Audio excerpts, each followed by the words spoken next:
Bruno Sirven est géographe, spécialisé dans les domaines du paysage et de l'environnement.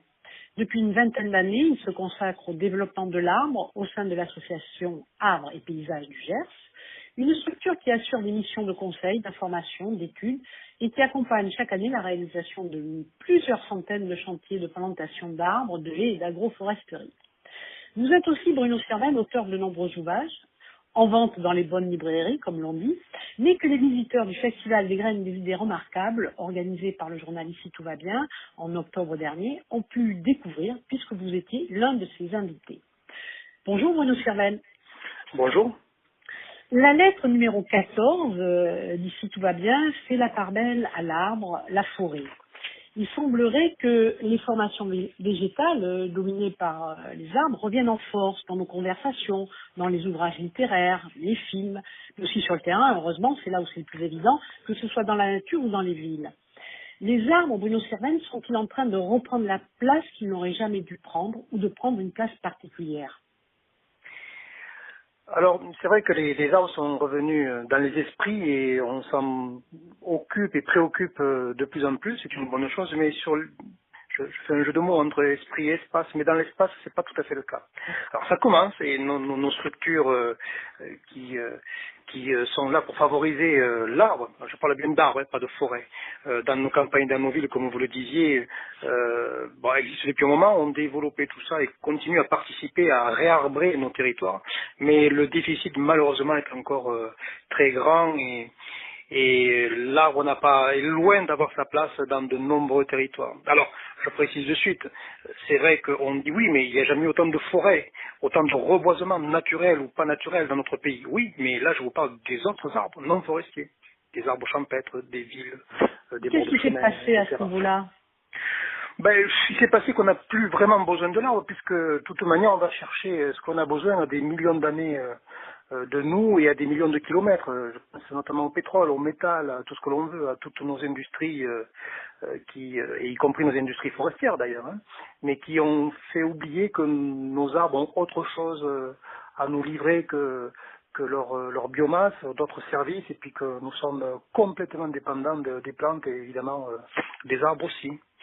Alors j'ai quand même quelques idées à vous soumettre pour Ah, expliquer tout ça. Voilà. alors justement, qu'est-ce qu'on peut faire, hein? Déjà, peut-être qu'on en parlera plus vers la fin de notre entretien, mais il faudrait relocaliser le paysage et se réapproprier ce paysage. Parce qu'on a trop tendance, là on parle d'arbres, mais dans tous les domaines, à se dire oui, mais de toute manière, les choses se passent ailleurs. Et ce sont les autres qui font. Eh bien non, c'est nous tous qui devons nous réapproprier notre territoire, notre espace, qu'on ait un petit jardin ou pas. Même si on a un appartement, on peut très bien militer un peu pour qu'il y ait peut-être un peu plus d'arbres dans notre ville. Voilà, c'est toutes ces dimensions-là qu'il faut remettre un peu au goût du jour. C'est pas ailleurs que ça se passe. C'est pas ailleurs qu'on a besoin de biodiversité, d'eau, de sol, de microclimat. C'est surtout pas ailleurs. C'est surtout ici. Et justement, par définition, l'arbre est un produit et une consommation locale. L'idée là, et c'est très bien, et c'est ce qu'avaient compris beaucoup de nos anciens, pas tous, hein, tout n'était pas mirobolant autrefois, mais qui ont essayé de localiser et de s'approprier, de se domestiquer, d'approcher le plus près possible de leur lieu d'habitation, de travail, l'arbre, c'était ça autrefois. Mais maintenant, on n'en a plus besoin de l'arbre entre guillemets, parce qu'on n'en tire plus beaucoup de chauffage, parce qu'on n'en tire plus beaucoup. Tous les ustensiles que l'on a sont en métal ou en plastique. Même nos chaussures étaient en bois. Enfin, vous voyez, voilà. Ouais. Donc là, Replanter, planter, reboiser, c'est un peu le mot d'ordre que vous lancerez aujourd'hui dans les eh bien, grandes oui et villes, les non. petites. Oui et non. Réarbrer, déjà, c'est peut-être le mot un peu bizarre que j'utiliserais. Et puis surtout, réarbrer, pas forcément en plein temps, ce qui est pas forcément facile non plus. C'est-à-dire que ça peut pousser tout seul. Ça ne veut pas dire qu'il faut laisser faire, qu'il ne faut pas piloter un peu, qu'il ne faut pas diversifier, mais ça veut dire que la nature, par définition, elle auto-génère ou auto-régénère le paysage par de la végétation. Il faut profiter de ça et le piloter, le conduire, et tout Vous simplement. pouvez être plus pratique pour Ça nous, pousse tout seul. petits Ouais. jardiniers. Qu'est-ce que ça Mais veut ça pousse dire, tout seul. réarbrer Vous avez un petit buisson, alors pas forcément un beau chêne noble qui va pousser, mais tous les végétaux sont intéressants. S'ils ne gênent pas, on peut les laisser pousser. On peut les choisir aussi, si on préfère avoir un chêne. On laisse pousser.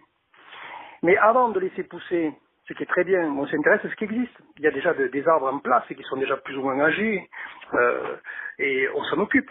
On laisse pousser là où on en a besoin, ça gêne pas. Et après, en dernier lieu, quand on n'a pas le choix, et ce que font aussi nos structures, puisqu'elles font le reste en amont, ben on plante, parce qu'on n'a pas le choix, parce qu'on veut gagner du temps, parce que ça pousse pas bien, parce qu'on veut avoir un petit peu plus de diversité, pardon. Voilà, Donc voilà en le fait, message. il faut repenser et penser notre espace parce Alors, que c'est exactement le terme que j'aurais utilisé, repenser nos territoires, repenser l'espace, repenser notre paysage au sens où c'est notre milieu de vie, au sens du milieu dans lequel on baigne, c'est notre milieu le paysage, c'est l'air que l'on respire, c'est l'eau que l'on boit, c'est tout, c'est pas que de l'esthétique. Il faut repenser notre paysage pour qu'il soit encore plus productif, plus accueillant, plus aimable avec nous, et l'art est vraiment le protagoniste de cette de ce principe-là. et quel est le rôle de spécialistes comme vous, Bruno Servan, il y a Francis Allais, il y a d'autres grands noms qu'on entend maintenant. Qu'est-ce que vous souhaitez faire passer comme message? Alors, deux choses, peut-être faire passer ce message-là, qui normalement aurait dû passer il y a bien longtemps dans nos têtes, alors qu'on était à l'école. Moi, je l'ai eu un peu, et tant mieux. Mais ce message-là, de dire que on dépend complètement, on n'est pas interdépendant. Nous ne sommes pas interdépendants. Nous dépendons complètement de la plante. Je pense que c'est dommage que plein d'enfants n'aient pas ça en tête, parce que ça fait partie de la vraie vie, de la biologie, tout simplement. D'une part. Donc, transmettre, communiquer, c'est ce qu'on essaie de faire en publiant, en participant à plein de choses et à des émissions comme la vôtre. Mais surtout, nous avons aussi cette mission d'accompagnement, c'est-à-dire d'aide pour gérer, pour planter, pour aménager. Les gens qui veulent le faire, que ce soit des communes, des agriculteurs, parce que effectivement l'agriculture a beaucoup d'espace et peut vraiment en laisser un petit peu aux arbres, plus qu'aujourd'hui en tout cas, les particuliers, tout le monde. Donc nous sommes là pour conseiller, aider à faire des projets d'aménagement et aussi techniquement donner des végétaux, tout le matériel qu'il faut pour planter aux gens qui veulent aménager. Et surtout beaucoup de conseils. Quel regard ou quel égard en tant que citoyen on doit nous avoir en ce qui concerne les arbres? Il faut comprendre deux choses essentielles. Un, c'est que les végétaux sont des êtres vivants, qu'ils sont des êtres autres, et que cette altérité est vraiment importante. Ça permet des complémentarités, ça nous permet de vivre, mais c'est surtout de voir on en parle beaucoup des arbres, on essaye de leur donner, de leur prêter des sentiments ou voir des comportements humains ou animaux.